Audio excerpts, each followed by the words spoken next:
반갑습니다. 김연경 선생님이에요. 자, 우리 친구들 오늘이요. 굉장히 재미있는 단원을 배우게 됩니다. 경우의 수 그리고 확률인데요.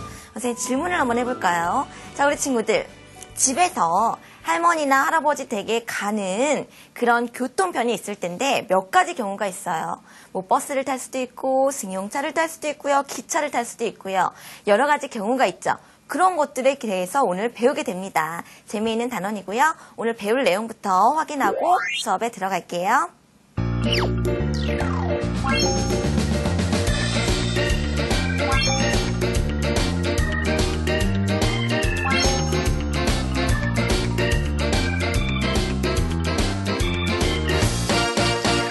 네, 먼저 경우의 수에 대해서 알아보도록 하겠습니다. 자, 우리 친구들 선생님이 처음에 물어봤죠. 뭐 여러분이 할머니나 할아버지 댁에 가는 방법, 승용차를 타는 경우 아니면 기차를 타는 경우 그런 여러 가지 경우가 있죠.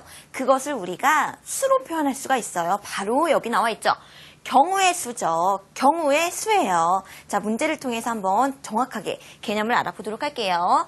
민희는 친구랑 가위바위보를 한다고 합니다. 그래서 첫 번째 질문 무엇이냐? 아주 쉬워요.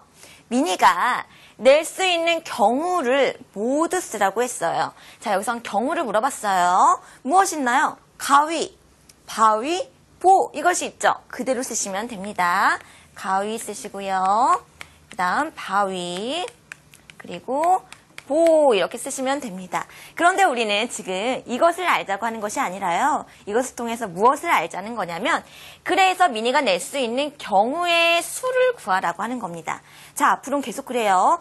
경우의 수를 구해라 라고 하면 대답을 이렇게 한글로 대답하면 안 돼요. 또는 수와 한글이 섞여도 안 돼요. 무조건 수만 써야 됩니다. 숫자만. 자, 몇 가지가 있어요.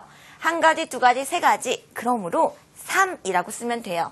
세 가지 이렇게 쓰시면 안 되고요. 숫자만, 수만, 3 이렇게 적어야 경우의 수 이것이 되는 겁니다. 자, 그러면요. 경우의 수가 뭐냐라는 것을 감을 잡았을 것 같은데요. 다음 문제는 조금 더 복잡해요. 한번 같이 풀어보도록 할게요. 자, 동전 문제가 나왔습니다. 자, 100원짜리 동전이 이렇게 나와 있고요. 500원짜리 동전도 이렇게 있습니다. 그런데 우리 친구들 이런 거 해봤나요? 동전을 삥 날려서요. 딱 해서 앞면, 뒷면이라고 물어본 적 있어요? 관련된 문제예요. 이렇게 던졌는데요. 나오는 면의 경우의 수를 구하라고 했습니다. 우리는 정답을 얘기할 때 딱 숫자만, 수만 얘기를 해야 되는 거고요. 몇 가지 경우가 있나? 세계적으로 말고요. 마구잡이로 한번 알아볼까요? 어떻게 될 수 있어요? 이거는 앞면, 이거는 뒷면, 또는 이거는 뒷면, 이건 앞면, 또는 둘 다 앞면, 뭐 이런 식으로 마구잡이로 알 수가 있죠. 그런데요, 우리가 지금 마구잡이로 알자고 하는 것은 아니고요. 체계적으로 알자는 겁니다. 그 다음 문제 한번 봐요. 자, 1번 보겠습니다. 자, 지금 동전이 두 개가 있어요. 100원짜리도 있고 500원짜리도 있는데요. 그 모든 경우를 예상해서 표를 완성하라고 했거든요. 한번 마구잡이로 말고요. 체계적으로 알아볼까요?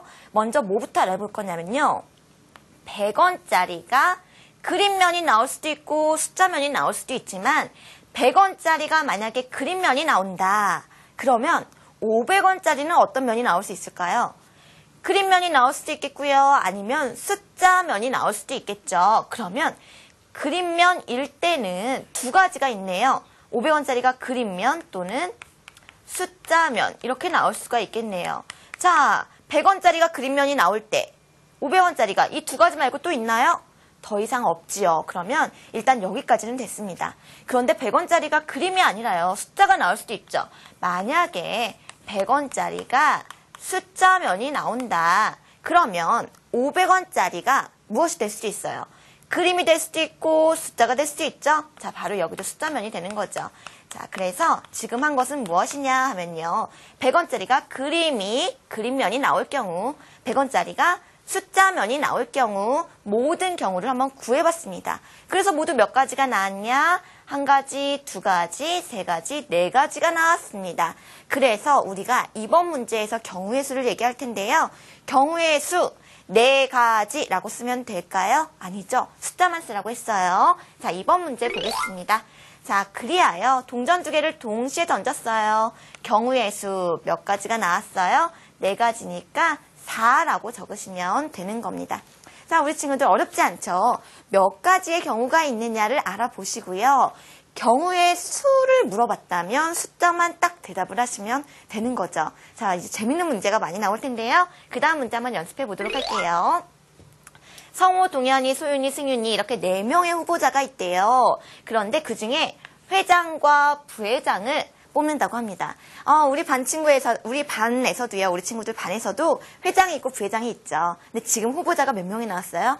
4명이 나왔고요. 이 중에 한 명은 회장, 한 명은 부회장 이렇게 뽑는다고 합니다. 그러면 체계적으로 말고요. 마구잡이로 한번 해볼까요? 마구잡이로. 자, 승윤이는 회장, 얘는 부회장, 얘가 회장, 부회장, 회장, 부회장, 마구잡이로 우리가 알아볼 수 있어요. 그거는 모두 다 경우가 됩니다. 그런데요, 이렇게 마구잡이로 하다 보면요, 빠뜨리게 되는 게 생깁니다. 그래서 우리가 체계적으로 하나씩 알아봐야 되는데요. 자, 이것을 우리가 경우의 수를 지금 알아보아야 되는데 몇 가지가 있는지 알아봐야 될 텐데 먼저 회장으로 뽑힐 수 있는 사람이 누구누구가 있을지 한번 생각해 볼까요? 회장이 될 수 있는 사람. 성우가 될 수도 있고요. 또는 동현이가 될 수도 있고 소윤이, 승윤이 모두 다 회장이 될 수 있습니다. 그러면 회장이 될 수 있는 사람을 선생님이 한번 이름을 적어볼게요.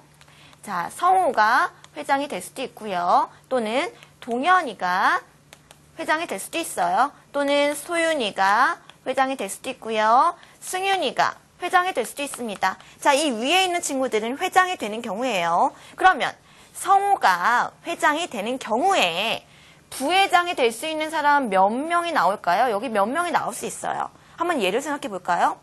성우가 만약에 회장이 됐다면 동현이가 부회장이 될 수도 있고 소윤이가 될 수도 있고 승윤이가 될 수도 있죠. 그러므로 3가지가 나올 수 있겠네요. 동현이, 소윤이, 승윤이 이렇게 될 수 있겠네요. 그러면 성우가